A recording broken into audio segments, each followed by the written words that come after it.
बिस्मिल्लाहिर्रहमानिर्रहीम। प्यारे बच्चों, अस्सलाम वालेकुम वरहमतुल्लाहि वबरकातुहू। Class 7th, subject math, date 17 July 2020। Question number 12, page number 120। Find the value of the angles x y and z in each of the following. ये तीन एंगल हैं। यहाँ एक है एंगल एक्स, एंगल वाई और एंगल जेड। इसकी हमें value निकालनी है, जबकि एक एंगल दिया गया है, इसका नाम उन्होंने नहीं दिया है। अब हम क्या करेंगे, इसको हम किस तरह करेंगे। Let we denote the angles as. हम अब इन एंगलों का नाम इस तरह रखते हैं। ये एंगल जिसकी कीमत वहां नहीं दी गई है, इसको हम एंगल ए से डिनोट करेंगे अपनी आसानी के लिए। इस तरह से कि एंगल ए जो है ये 55 डिग्री के बराबर है। एंगल एक्स ये एंगल निकालना है, एंगल वाई ये भी हमें निकालना है, और एंगल जेड ये भी हमें निकालना है। तो हम क्या करेंगे, देखिए यहाँ पहले, इफ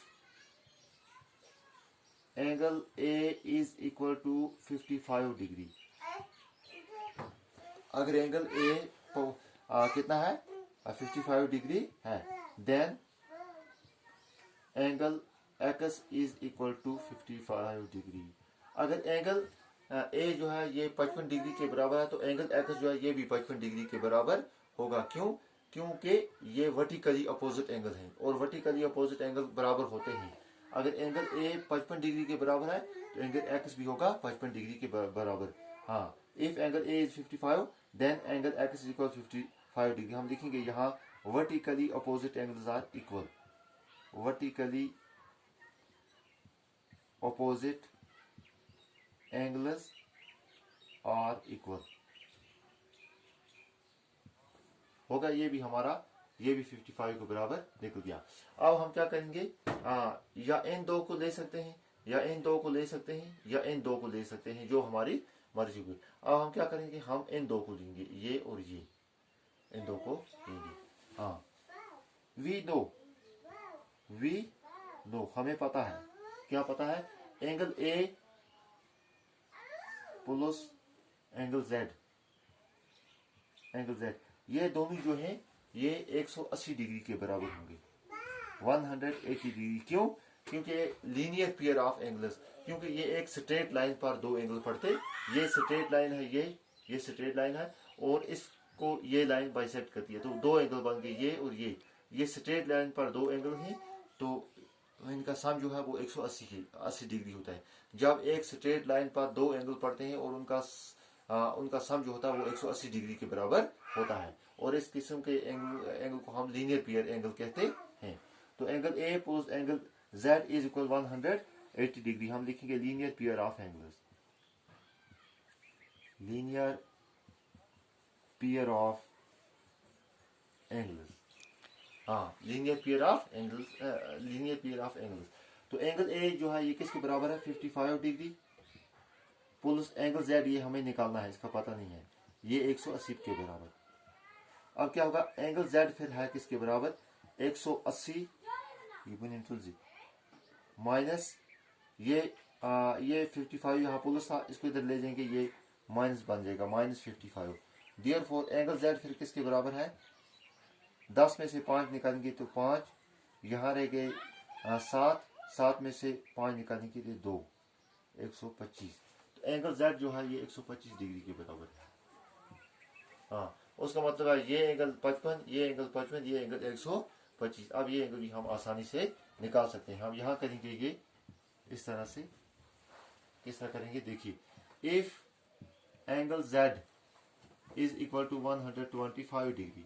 अगर एंगल जेड जो है ये एंगल ये 180 डिग्री के बराबर है, तो ये जो है ये इसका अपोजिट है, then angle y is equal to 125 degree. हम इसको भी लिखेंगे vertically opposite angles, vertically opposite angles are equal. तो इस तरह से हमारे सब एंगल निकल गए। एंगल ए जो है ये 55 डिग्री के बराबर, एंगल वाई जो है जनाब वाला हमने यहाँ निकाला 125 डिग्री के बराबर। एंगल जेड यहाँ हमने निकाला 125 डिग्री के बराबर, और एंगल एक्स ये हमने यहाँ निकाला ये 55 डिग्री के बराबर। तो इस तरह से हमारा ये सवाल हल हो गया। इसके बाद अब हम इसका अगला दूसरा पार्ट करेंगे।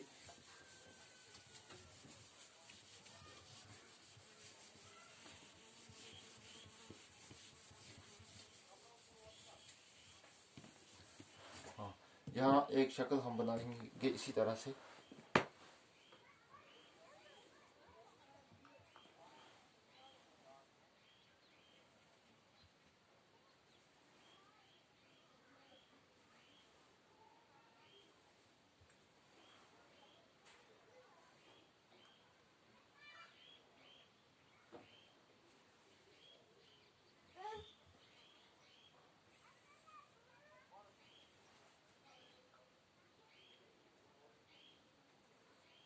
तो अब ये एंगल जो है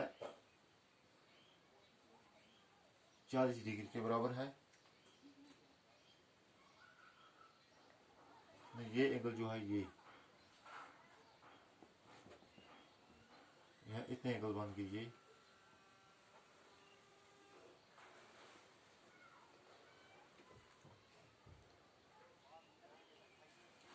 ये दो एंगल दिए गए हैं, ये एंगल 25 डिग्री के बराबर और ये एंगल 40 डिग्री के बराबर। यहाँ भी हमें क्या करना है, एक्स वाई और जेड निकालना है। ये है एक्स, ये है वाई और ये है जेड। हाँ इस तरह से है। तो हम क्या करेंगे, let we denote the angles.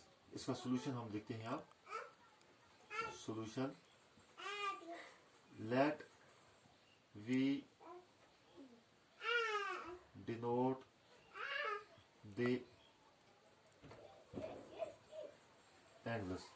इस तरह से हम डिनोट करते हैं इस एंगल को as angle A is equal to 40 degree. ये 40 वाला जो है ये इसको हम एंगल ए के बराबर लिखते हैं 40 डिग्री। और इस तरह से एंगल बी इसको हम रखते हैं 25 डिग्री के बराबर। और इसी तरह से फिर एंगल एक्स ये हमें निकालना है, एंगल वाई ये भी निकालना है, एंगल जेड ये भी हमें निकालना है। तो सबसे पहले हम देखेंगे, पहले ये और ये हमें आसानी से निकल जाएंगे। If angle A is equal to 40 degree, अगर ये एंगल 40 है तो ये कितना होगा, then angle Y is equal to 40 degree.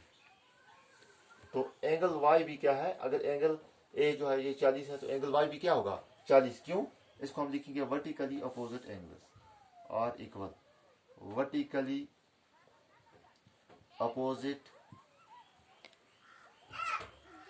Angles are equal. हाँ अब ये भी निकल गया, एंगल वाई भी निकल, ये भी 40 ये भी 40। अब हम क्या करेंगे, ये एंगल और ये दो एंगल आपस में बराबर होंगे, ये एंगल और ये एंगल आपस में क्या होंगे, बराबर होंगे। वी नो हमें पता है, क्या पता है, एंगल जेड एंगल ये एंगल इज इक्वल टू, ये किसके बराबर होगा, इन दो एंगलों के सम के बराबर, angle X plus angle B. ये एंगल जो है ये एंगल बड़ा एंगल जेड ये इन दो के बराबर होगा। क्यों, अगर ये लकीर हम उठाएंगे तो ये और ये पूरा एंगल ये बराबर है, ये वर्टिकल लेवल, लेकिन इस एंगल के दो टुकड़े हो गए हैं, एक का नाम है बी एक का नाम है एक्स। तो angle Z is equal to angle X plus angle B. अब एंगल जेड जो है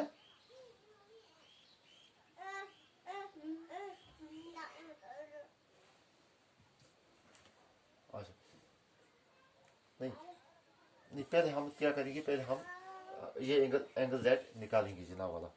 we know angle A plus angle Z is equal to 180 degree. ये एंगल और ये एंगल ये 180 डिग्री के बराबर होंगे। क्यों, लीनियर पेयर ऑफ एंगल्स, ये एक स्ट्रेट लाइन पर दो एंगल पड़ते हैं, ये इनका सम हमेशा 180 के बराबर होता है, लीनियर पेयर ऑफ एंगल्स। ठीक है ना। अब एंगल ए जो है ये कितने के बराबर है, 40 डिग्री प्लस एंगल जेड जो है इसका हमें पता नहीं है, ये हम निकालेंगे, ये दोनों 180 डिग्री के बराबर होंगे। तो एंगल जेड फिर किसके बराबर होगा, 180, ये 40 इधर आएगा -40, तो एंगल जेड फिर हो गया 180 में से 40 निकालेंगे 140 डिग्री। ये एंगल जेड है ये किसके बराबर है, फिर 140 डिग्री। अब ये एंगल जो है ये एंगल जेड ये इन दो के बराबर होगा, क्योंकि इसके वर्टिकली अपोजिट ये दोनों हैं। असल में ये एक एंगल था, फिर इस लाइन इसको दो बना दिया है। तो हम इसको लिखेंगे इस तरह से, हाँ, वी नो क्या, angle Z is equal to angle X plus angle B, यानी जितना एंगल Z अकेला होगा इतने ये दो एंगल होंगे, ये वर्टिकली अपोजिट एंगल है। हम लिखेंगे vertically opposite angles are equal, vertically opposite angles are equal. तो उसके बाद हम क्या करेंगे, एंगल Z जो है ये 140 के बराबर है, 140 डिग्री है बराबर। यहाँ से एंगल X का पता नहीं हमें कितना है, प्लस एंगल B 25 डिग्री के बराबर है। तो हम क्या करेंगे, फिर 140 25 इधर आएगा, माइनस 25, ये एंगल X के बराबर होगा। तो फिर देयरफॉर एंगल X, तो एंगल X किसके बराबर होगा, 140 में से हम 25 निकालेंगे, 5 115 डिग्री। तो इस तरह से हमें अब पता चल गया जो एंगल X है ये कितने के बराबर है, ये 115 डिग्री के बराबर है। एंगल B जो है वो 25 के बराबर है, और एंगल Y जो है वो 40 डिग्री के बराबर है। एंगल Z जो है 140 डिग्री के बराबर है। इस तरह से हमारा ये सवाल भी हो गया। अब इस क्वेश्चन का आखिरी सवाल है, 11 27।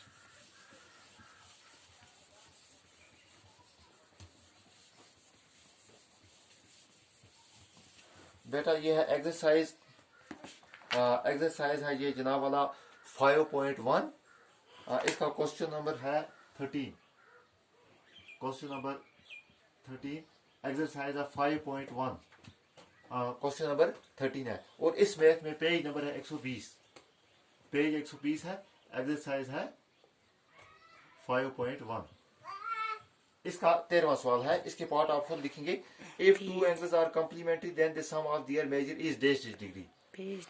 अगर दो एंगल कॉम्प्लीमेंट्री हैं तो उनका सम क्या है, उनका उन एंगलों का जो सम है जनाब वाला वो 90 डिग्री है। ये आप पार्ट वहां से खुद देखना, उतारना जनाब वाला। क्वेश्चन नंबर 13 का पहला पार्ट, क्वेश्चन नंबर 13 का दूसरा part, if two angles are supplementary then the sum of their measure is. अगर दो एंगल सप्लीमेंट्री तो उन एंगलों का सम क्या होगा, वो 180 डिग्री के बराबर होगा।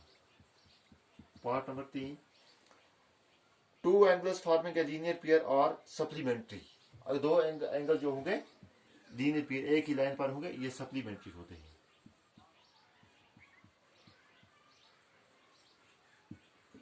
Supplementary, supplementary. इसके बाद है चौथा part, if two adjacent angles are supplementary they form a linear pair. अगर दो एडजेसेंट यानी कि एक ही लाइन पर पड़ने वाले, एक साइड में और दूसरी साइड में एडजेसेंट एंगल हुए, ये जैसा एक एंगल यह है, ये साथ साथ पड़ते हैं, इनका एक लाइन जो है सेंट्रल ये कॉमन है। अगर ये सप्लीमेंट्री है तो इनका दूसरा नाम क्या है, अगर ये दो एडजेसेंट एंगल सप्लीमेंट्री हैं तो फिर ये लीनियर पेयर होते हैं, लीनियर पेयर। उसके बाद if two lines intersect at a point they vertically opposite angles are. अगर दो लाइन एक दूसरे को काटती हैं, चाहे इस तरह है चाहे इस तरह, जिस तरह भी दो लाइन एक स्ट्रेट लाइन एक दूसरे को काटेंगी, तो इनके जो ये एंगल होंगे अपोजिट एंगल, ये एंगल और ये इसका अपोजिट ये और इसका अपोजिट ये हमेशा क्या होते हैं, इक्वल होते हैं।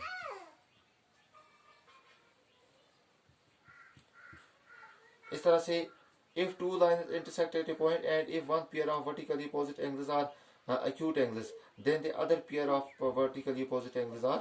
अगर दो लाइनें एक दूसरे को काटेंगी इस तरह से, और इनके ये दो एंगल एक्यूट होंगे यानी 90 से कम होंगे, तो ये फिर क्या होंगे, ये 90 से बड़े होंगे, 90 से बड़े जो होंगे वो ऑब्ट्यूज होंगे,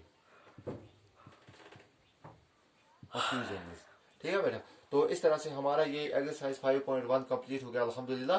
तो आप अपनी कॉपी मेंटेन करना, और उसके बाद हम आज अगले सबक में अगले लेसन पर इंशाल्लाह जाएंगे। अस्सलाम वालेकुम व रहमतुल्लाहि व बरकातुहू।